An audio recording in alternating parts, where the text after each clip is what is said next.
Psaki. Thank you, Jen.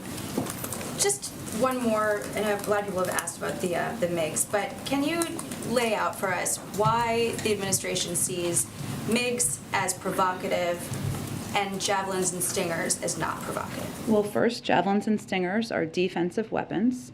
MiGs or planes are offensive weapons, which are a different type of military system.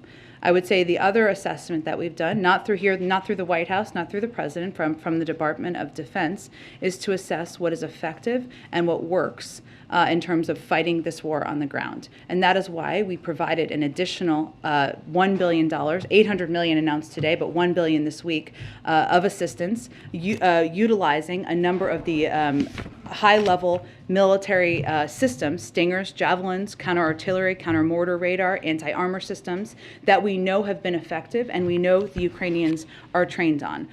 Third, Ukraine's Air Force already has several squadrons of mission-capable aircraft, and giving them more would not significantly change their effectiveness. And finally, I touched on this in the beginning, offensive versus defensive, but we also do risk assessments from the Department of Defense about what would be escalatory, and that is obviously what we would like to avoid.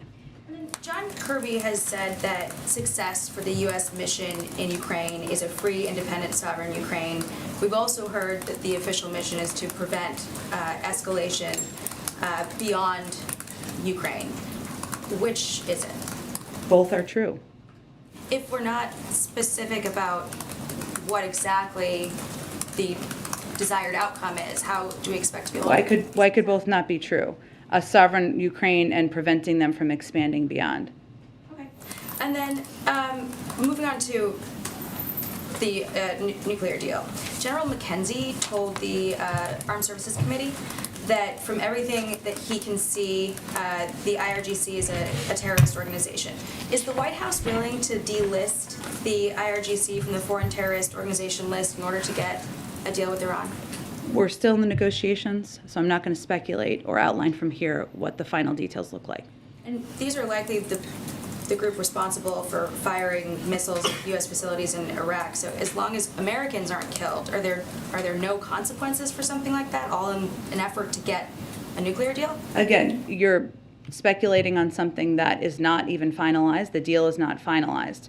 What I would note, and I would just go back to why we're negotiating this deal, and right now we're negotiating this deal because Iran's nuclear gains are threatening U.S. interests. There's urgency to taking steps to contain that, which is why we've been engaged so closely. And that is all the result of President Trump pulling out of the deal and Iran moving closer to having the capacity and acquiring a nuclear weapon and speeding up their breakout time. So we are here thanks to the actions of the last president and the last administration, and it is in our interest, it is in the global interest to prevent Iran from acquiring a nuclear weapon.